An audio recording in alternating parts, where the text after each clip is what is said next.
Hi, welcome back to the Normal People Fitness Podcast. It has been a while and we're coming to you now on video and also audio. Very, very exciting stuff. Now I'm going to get straight to the point. It is February. I'm having a lot of calls with people who they want to get results. Maybe they've got holidays coming up. Maybe they've just had a bit of a shock in terms of, pictures they've had taken over Christmas. And they don't really like the way they look, clothes aren't fitting, they're feeling a little bit uncomfortable, maybe they're feeling lethargic.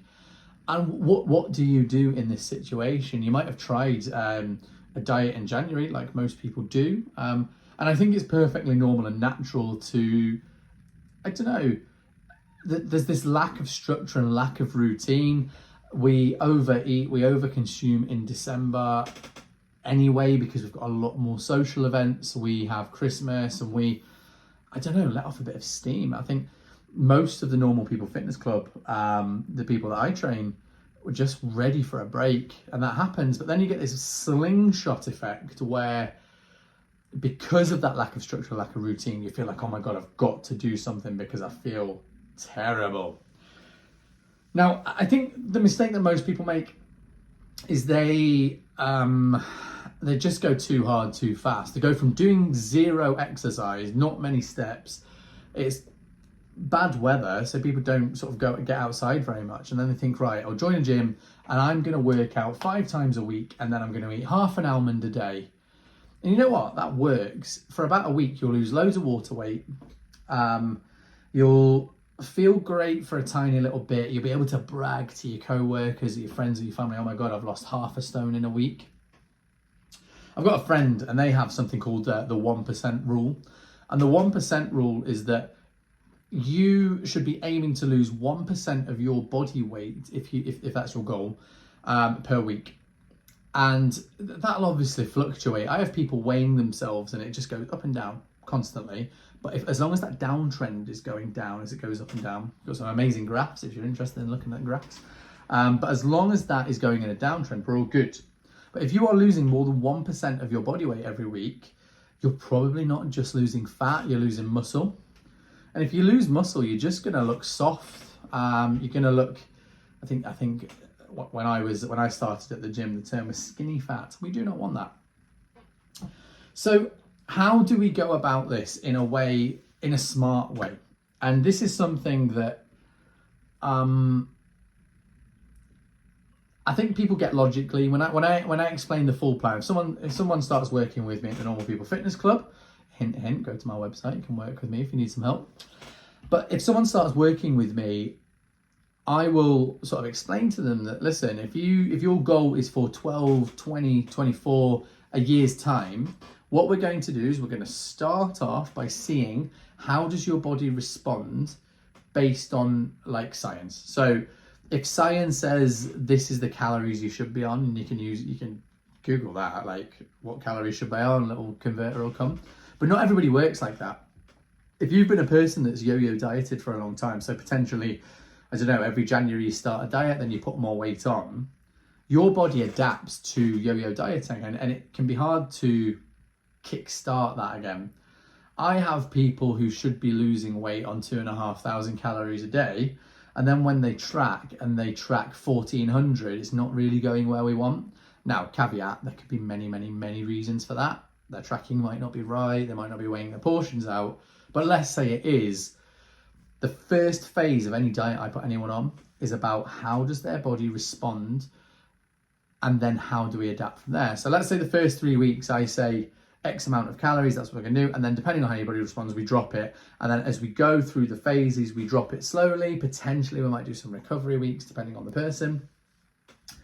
We've got someone at the minute and I'm going through that process and they're like, yeah, that's fine, I can do that, let's see how it goes. I gave them their calories and they were like, oh my God, that's too much, I can never eat that. Okay, so first phase, first 3 weeks, we look to see how your body responds when it should be in a calorie deficit, okay? We're taking the calories up a little bit higher than you probably think you should, but why would we be strict straight away? Like, let's say I took it down to 1,200 calories a day for this person who is actually on 2,000. So we take it down to 1,200. Initially, they lose quite a bit of weight. They've been working out 3-4 times a week because that's as frequently as their schedule allows them to. And we lose a bit of weight. Where do we go now? Because I can't take them down to like 1,100, 1,000 calories because it's just going to be too little. I can't add any more exercise. So that's it. And that's completely unsustainable for them because it's such a deviation from their habits from before Christmas where they weren't moving, they were eating a lot. So where I start is first 3 weeks, let's put you on these calories. Let's get you into the habit of tracking your food, however that comes, whether it's MyFitnessPal, whether it's calories and protein, whether it's some other protocol. We've got loads of protocols we can use. Let's get you used to the exercise. And in the first few weeks, if people haven't worked with me before, their first and second week, their output is a lot less than it would be like in weeks 8, 9, 10, 11, 12. So as the weeks go on, the exercise output increases by itself anyway because you get used to things. Now after 3 weeks, we see what's happened. I had someone who signed up with me in October, November, type 1 diabetic. They haven't really done much, a lot of gym anxiety, etc. And started them off on a calorie amount, and the calorie amount was a deficit, okay? So in theory, what you should see is over a period of 3 weeks, whether there's fluctuations or not, you should see their weight come down. But there were these massive, massive swings in weight, like half a stone sometimes, down, up, and it was a bit demoralizing for them because whether I like it or not, they want to lose weight, and if they don't see that weight loss, they lose motivation, they lose that idea that it's going to work.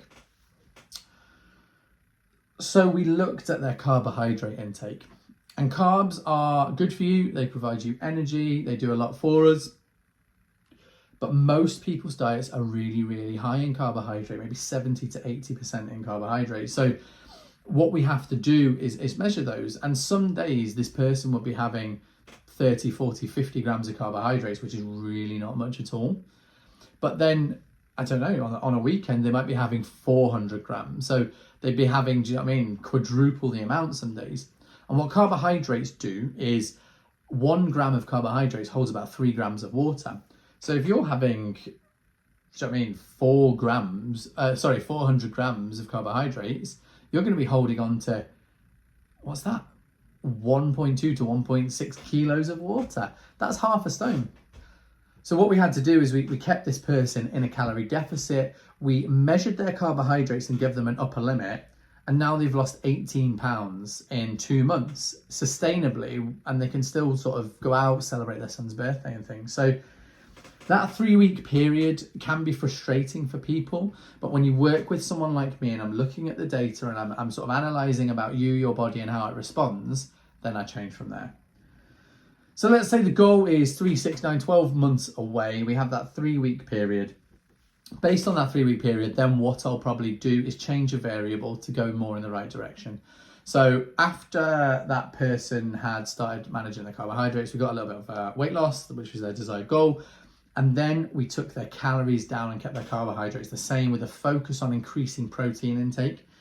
Protein, very important, prioritizes fat loss, just balances the diet out. If you're eating 90% carbs and fats in your diet, I'm going to tell you to eat more protein. It's not a high protein diet, it's just more balanced. And the sneaky thing it does is it just improves the quality, the micronutrient quality of your diet as well.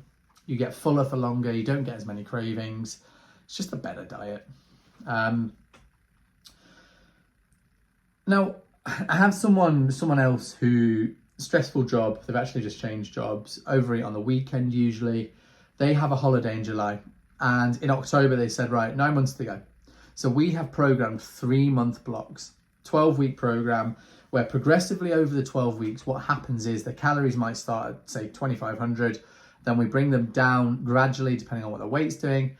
And then every 12 weeks, we have a diet break where 1 week they deliberately go a little bit overboard. I'm not saying that they eat till they're sick, which happened once. I said to them, I'll just enjoy this weekend, don't need to track.